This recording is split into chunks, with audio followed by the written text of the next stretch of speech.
check out ESPN Film's newly released 30 for 30 podcast. From the producers of our award-winning documentary series, this is an amazing collection of sports stories you need to hear to believe. Speaking of amazing, Delta Airlines and the Fly Delta app make your travel experience amazingly easy with real-time bag tracking, e-boarding, and passport scanning during check-in. And don't forget to download 30 for 30 podcast to fill your flight with stories that will keep you coming back for more. This is the Stephen A. Smith Show podcast. I'm Stephen A. Good afternoon, everybody. Welcome to the latest edition of the Stephen A. Smith Show, coming at you, as I love to do every weekday, over the airwaves of ESPN Radio. That's 98.7 FM New York City. It's 710 ESPN LA, and of course nationwide over the airwaves of ESPN Radio, Sirius XM style, Channel 80. Number to call up as always is 866-729-3776. That's 866-729-ESPN, 866-SAY-ESPN. We all know what the story is today. Got a bevy of NFL games to get into, which we will definitely. College football playoffs, top 4 teams in the nation. We know all of that, okay? We know all of that. But the story right now is the fact that the New York Giants, one organization that's highly respected in the National Football League, has decided to absolutely clean house. They fire Coach Ben McAdoo. They fire GM Jerry Reese. And obviously, both deserved it. I'm sad for Jerry Reese because I genuinely like him as a person, but the bottom line is that, I mean, how many years does somebody have to tell you to get a damn offensive line to protect Eli Manning, who is as immobile as a snail with arthritis, and snails don't have arthritis. They don't get arthritis. I mean, but that's how slow he is, metaphorically speaking. That's the only thing that I could come up with to essentially justify and highlight what this man is lacking.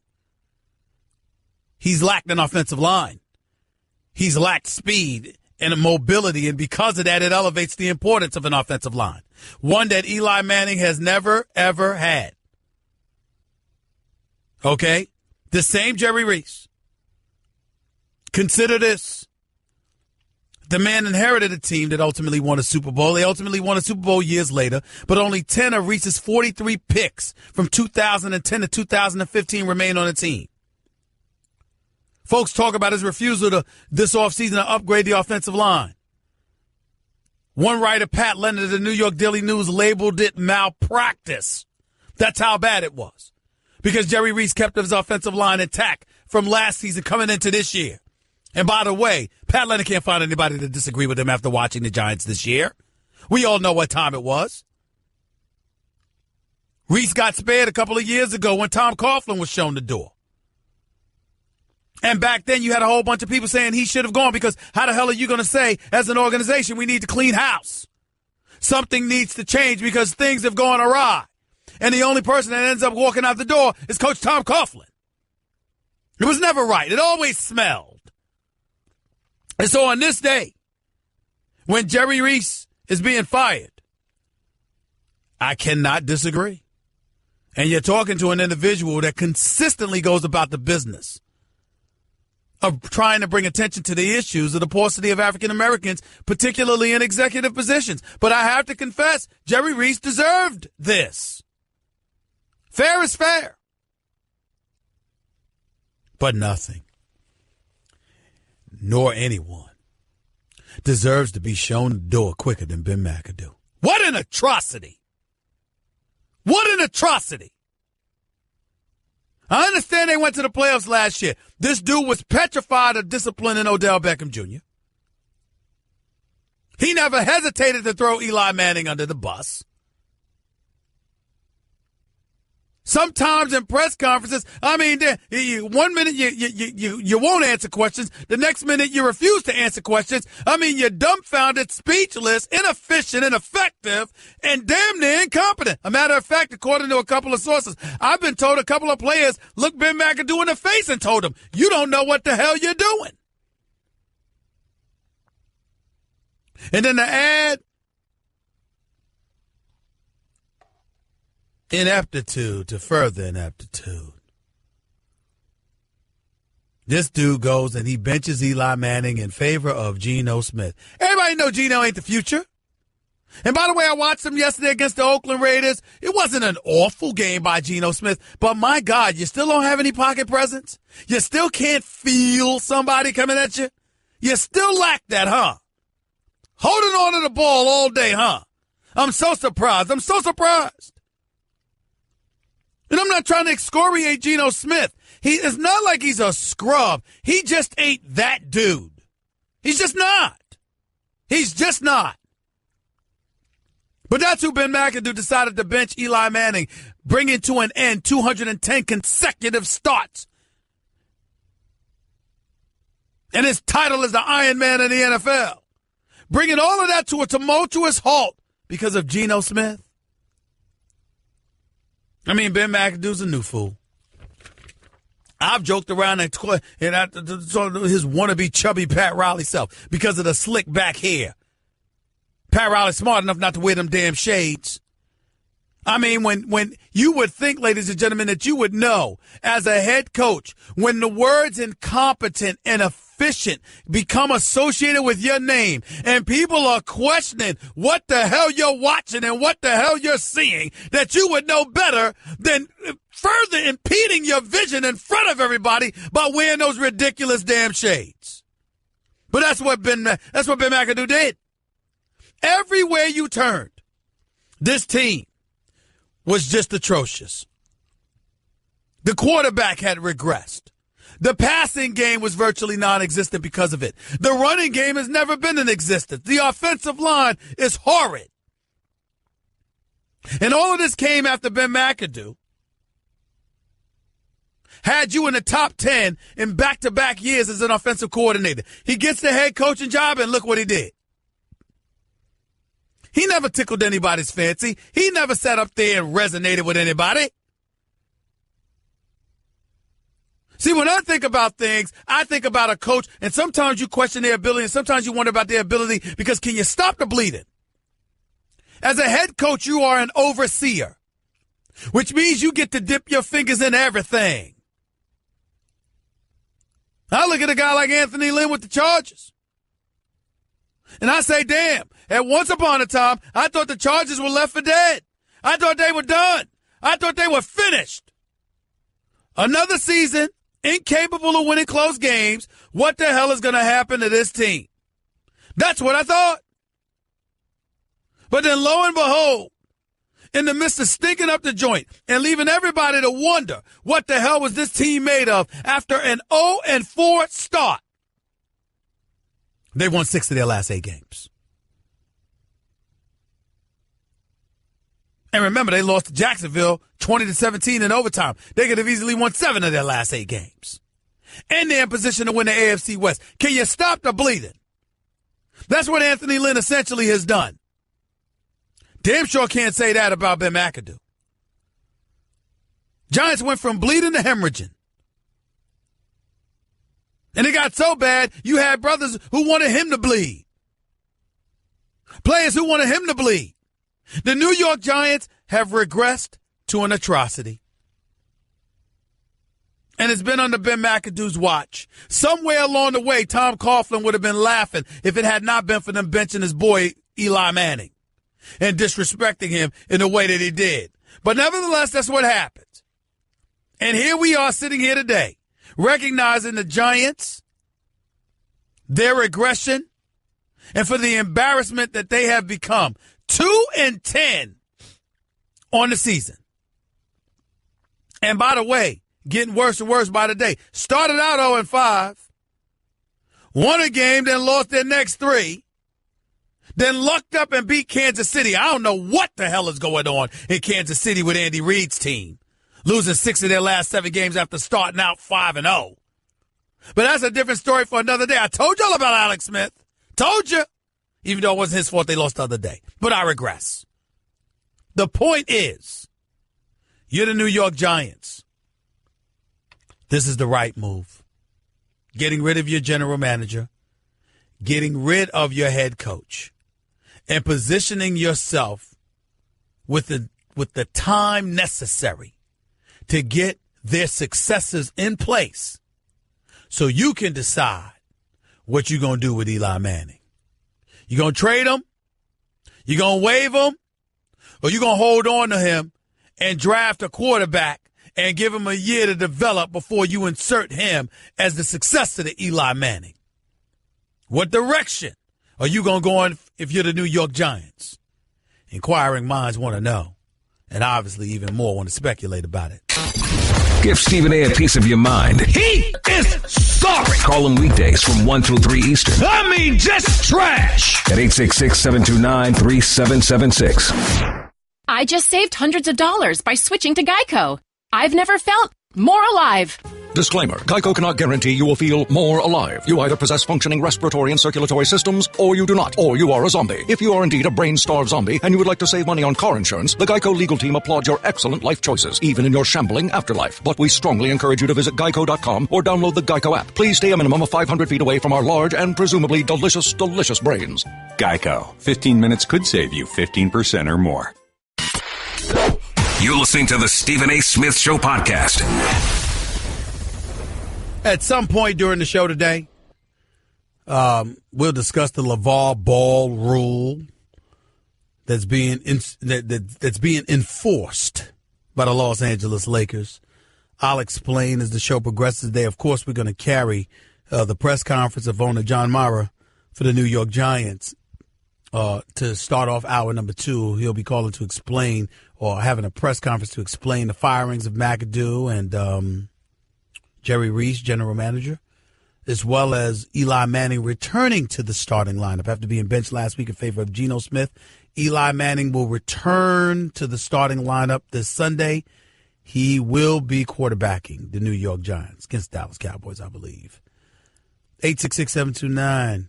It's 866-SAY-ESPN. To the phones we go. Dennis in Jersey, you're live with Stephen A. Talk to me. How you doing, Stephen A? I'm good. Good. I'm going to start off. I'm not a Giants fan. I'm actually a Dallas Cowboy fan living in New Jersey. But okay. My family, long time season ticket holders.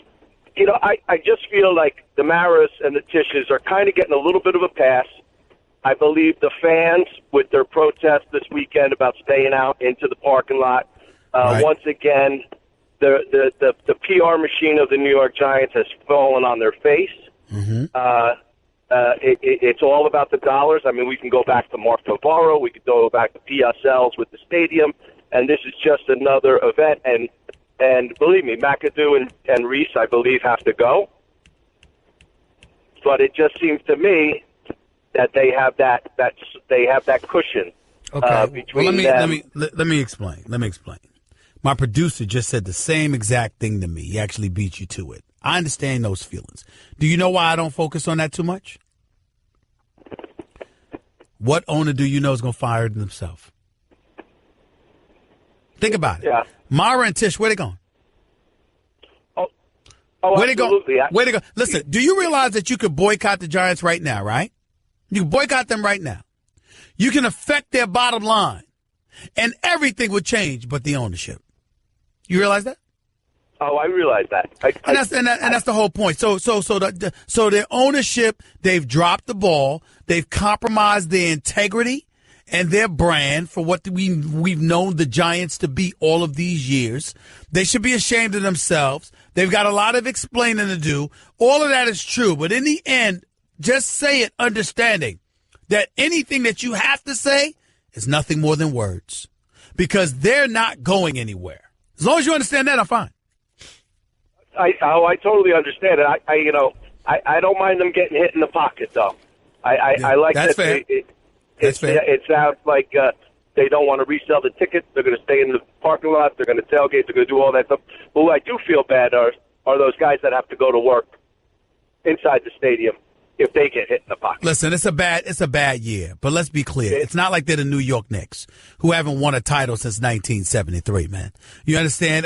Who spent about a decade stinking up the joint. The fact, and we all know how most folks feel about the Knicks since Dolan has taken over from his daddy in 1999. But the point is because the Giants were in the playoffs last year.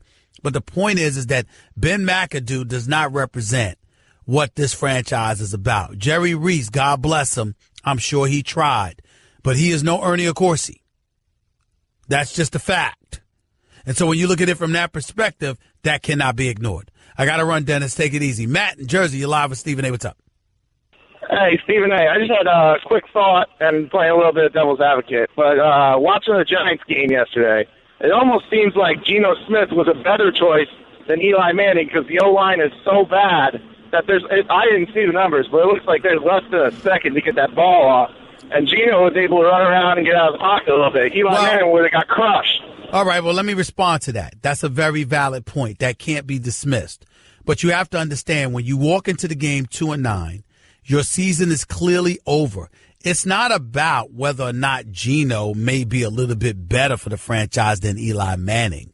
It's about the fact that the franchise is clearly going in a different direction and trying to move into the future. Wholesale changes are imminent.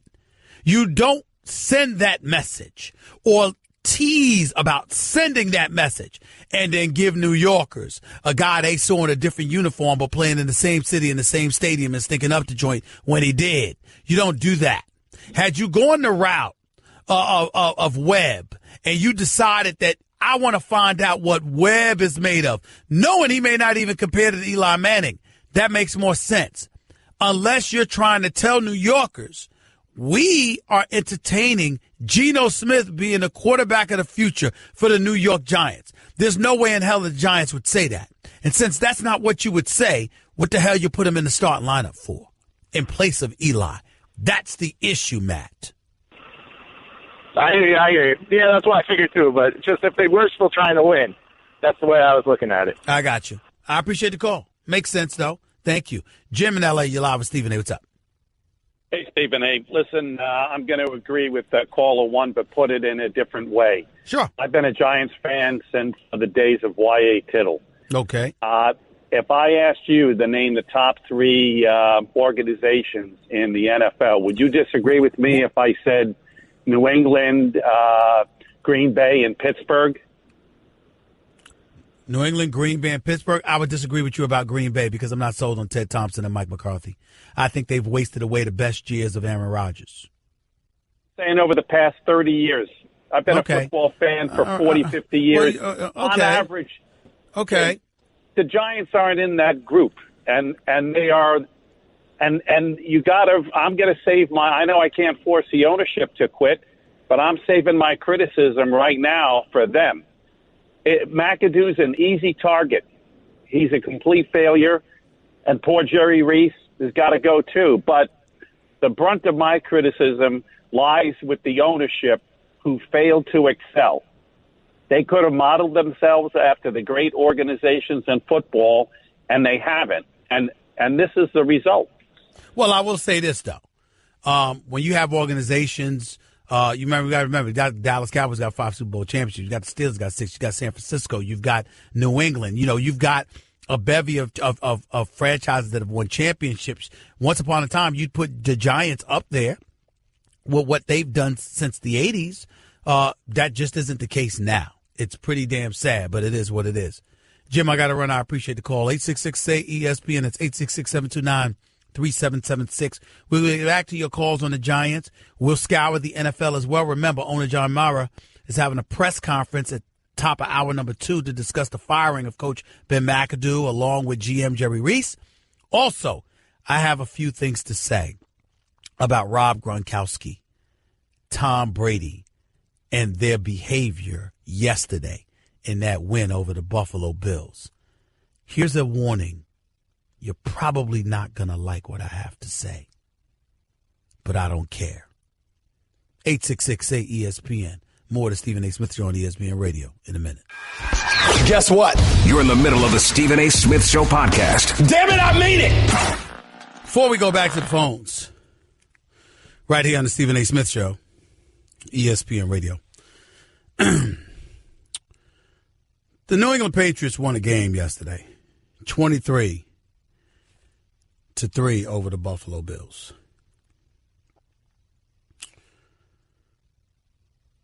The game itself, the outcome itself, did not gain headlines the way that Rob Gronkowski and his hit on Tre'Davious White for the Buffalo Bills gained headlines. Nor did Tom Brady and his dust up on the sidelines with offensive coordinator Josh McDaniel gain headlines either. In the case of Tom Brady, I'm not casting any aspersions on him. He's a 5-time champion, arguably the greatest who's ever played. You're allowed to get emotional, be on the sidelines, and feel the way that you feel. He didn't do anything wrong. So what? He got emotional. So what? He got upset. So what? He reacted the way that he reacted to whatever it was that he had a problem with with his offensive coordinator, Josh McDaniel. It happens in the heat of competition.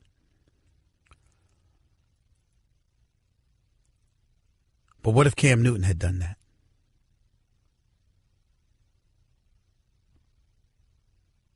What if Russell Wilson had done that?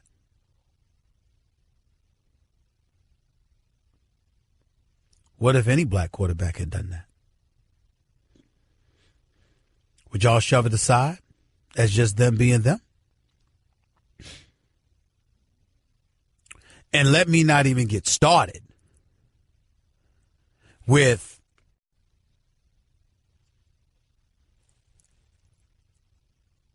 Rob Gronkowski. You're getting upset because of holding and all of this other stuff. Tre'Davious White, I don't know whether he blocked the pass or intercepted it. I don't recall. All I do know is that he was on the ground, face first, and Rob Gronkowski came up behind him while he was laying down and put the full weight of his body with his elbow leading into the back of Tre'Davious White's neck and came crashing down upon him.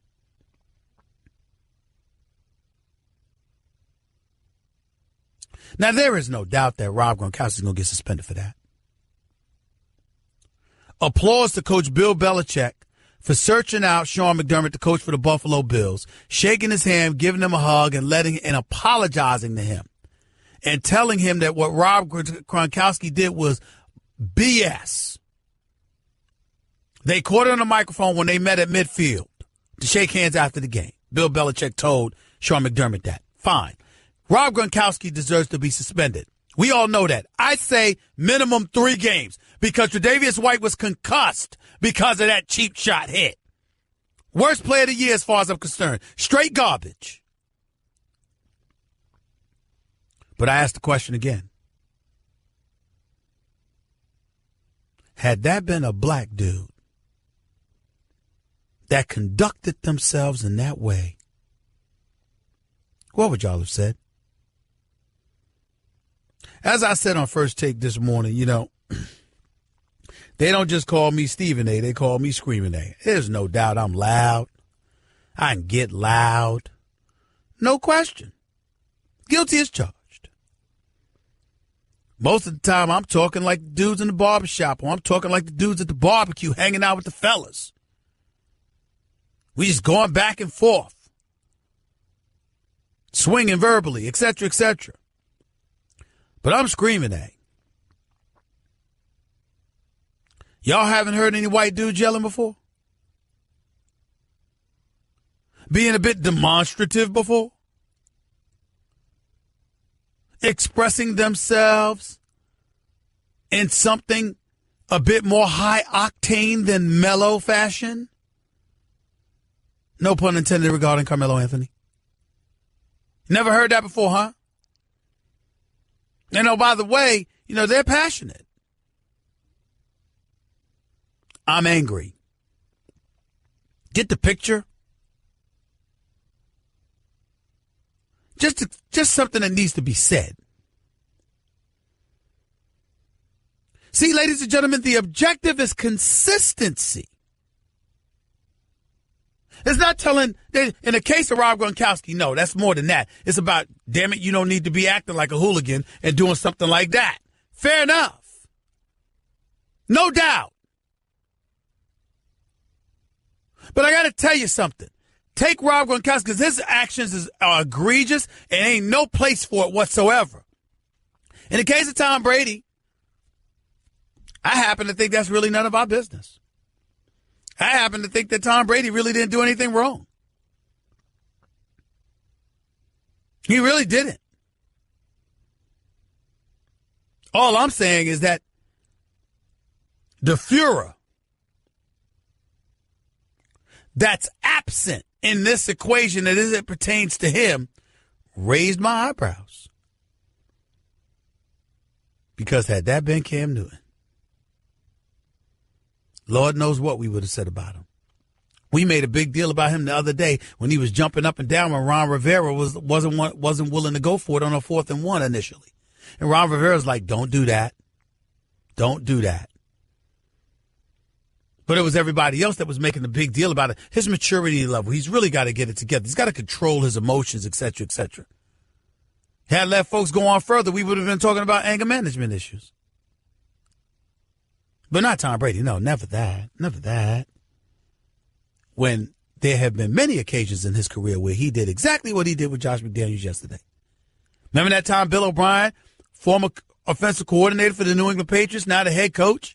Formerly head coach of Penn State, now the head coach with the Houston Texans. Remember when he was the offensive coordinator with the New England Patriots? Remember when Tom Brady tried to talk to him like that and they had to be restrained to the point where Bill Belichick had to tell him to knock it off because Bill O'Brien wouldn't back down? Because Tom Brady came at him like that. That's just Tom being Tom.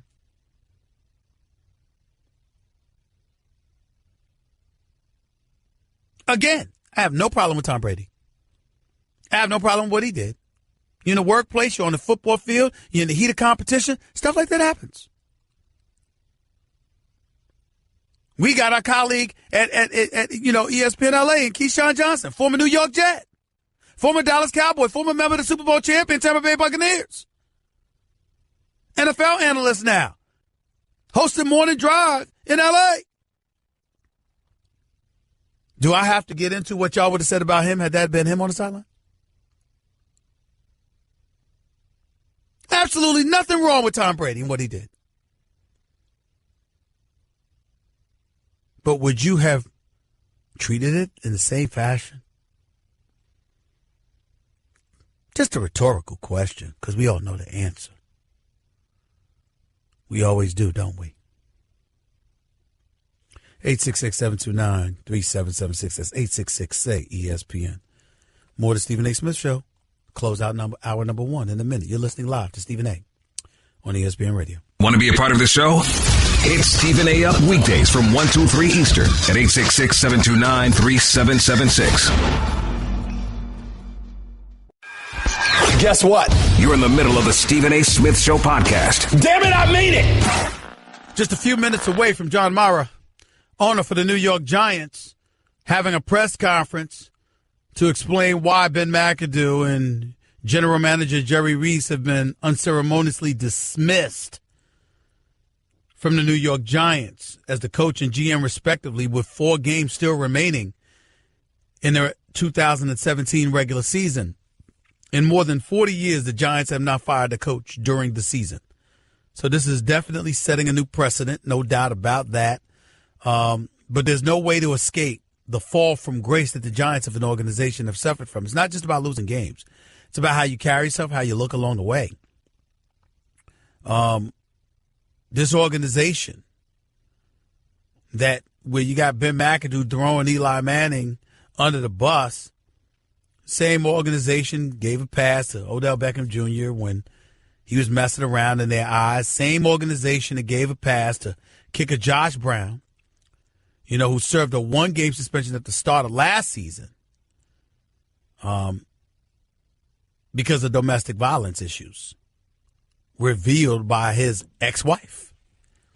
Ultimately, the NFL stepped in upon further review, an extensive examination, and, of course, the court of public opinion, and suspended him another 6 games for domestic violence accusations. So this is where we are. One of the things I want to get into later on in the show is Malcolm Jenkins, linebacker for the Philadelphia Eagles.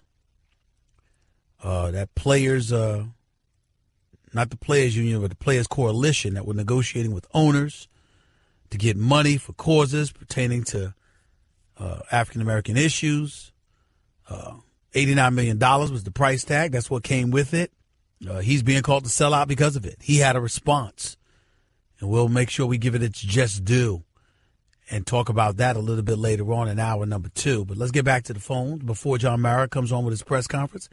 866-SAY-ESPN. Let's go to Ronell. You're live with Stephen A. What's up? Hey, how you doing, man?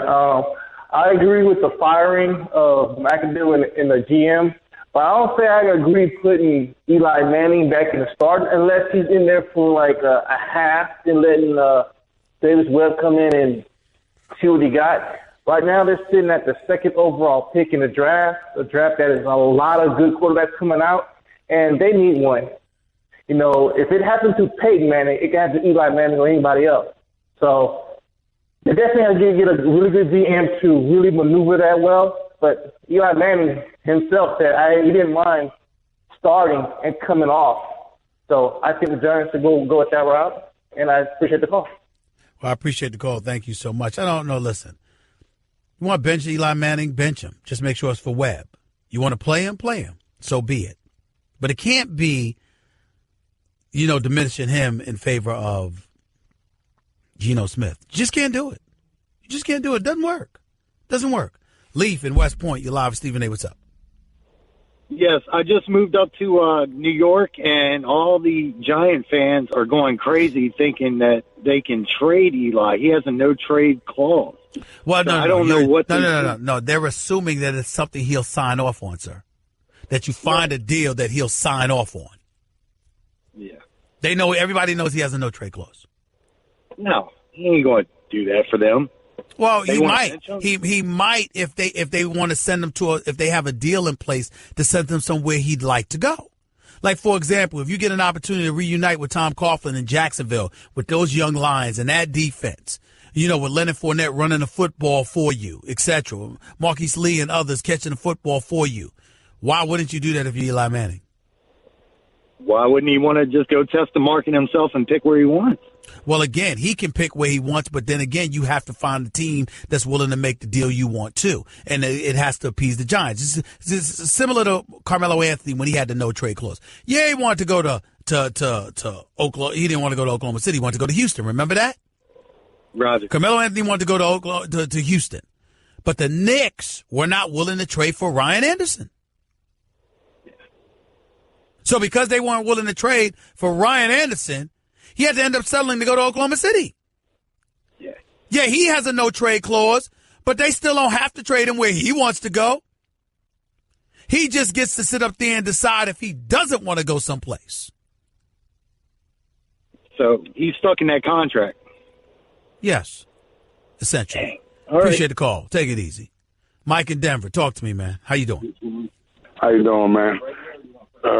Just want to get right to it. Yeah, the Giants did the right thing, man. Just hate to see them go down like that, like you had mentioned earlier. They're one of the classiest organizations that ever been around now. If it happened to the Redskins, the Browns, or something like that, we expect that. But they did the right thing at the right time, but I didn't approve of the way they benched Eli. Well, who does? Who does? I mean, they shouldn't have dissed him like that, especially for Geno Smith, and that's really where it's problematic, man. Appreciate the call, Mike. Thanks so much. Always appreciate when you call. Let's go to Patrick in Jersey. You're live with Stephen A. What's up? Hey, what's up, Stephen A? First, let me take a page out of your book and say the disrespect and the unmitigated gall of Giants fans who want Eli gone or think the Giants should draft a quarterback. The Giants' offensive line is the worst thing in the NFL in the last couple of years. They need to draft 2 offensive linemen before they even think about drafting a quarterback. But that's not even why I called. Let me paint this picture for you, because mind you, I'm a Cleveland Browns fan, and there's really nothing worse than being a Cleveland Browns fan. But I feel for my dad because he's sick to his stomach after 50-plus years. He denounced his fandom for the New York Giants, and it's because of Ben McAdoo. And let me paint this picture for you. I think Ben McAdoo either knew or had a pretty good idea even before he made the decision to bench Eli Manning that he was going to get fired after the Raiders game last Sunday. Don't you think all the hate that he has incurred from not only players on his own team, the staff, and the entire Giants community that he said he had this in his mind when he decided to bench Eli Manning. You know what? Let me go out in a blaze of glory. Let me really have the entire New York community spurn me before I get kicked the hell out of here and never come back. No. Let me do the unthinkable. No. Here's what you do. To fall along with your line of thinking, you want me to tell you what's more plausible than that, Patrick? Him deciding that he didn't feel like working the last 4 games of this regular season. So let me do what I can to get fired and get the hell up out of here, because it's not like they're not going to give me my money for the rest of the year. Yeah, that doesn't make sense. But at the same time, he made so many decisions that it seemed like he genuinely just either didn't want to be there or he had something out for this organization. Well, I just told you that it looked like he genuinely didn't want to be there. I mean, we're all happy he's gone. He might, to make your point, he may end up being happier than all of us. That might be plausible. You might have a point there. I don't think anybody can definitively refute that. Appreciate the call. 866-729-3776. It's 866-SAY-ESPN. You are listening live to the Stephen A. Smith Show on ESPN Radio. Remember, owner for the New York Giants, John Mara, is having a press conference to start off hour number 2. We will be carrying some of that live. It's obviously a big story in the NFL right now. The general manager, Jerry Reese, the coach, Ben McAdoo, have been fired with 4 games left in the season. John Mara, the owner for the New York Giants, will explain why in a minute. Stick around. This is Stephen A. Smith Show, ESPN Radio. That's just a sample of what you'll hear on the Stephen A. Smith Show. Weekdays at 1 p.m. Eastern on Sirius XM Channel 80 and the ESPN app.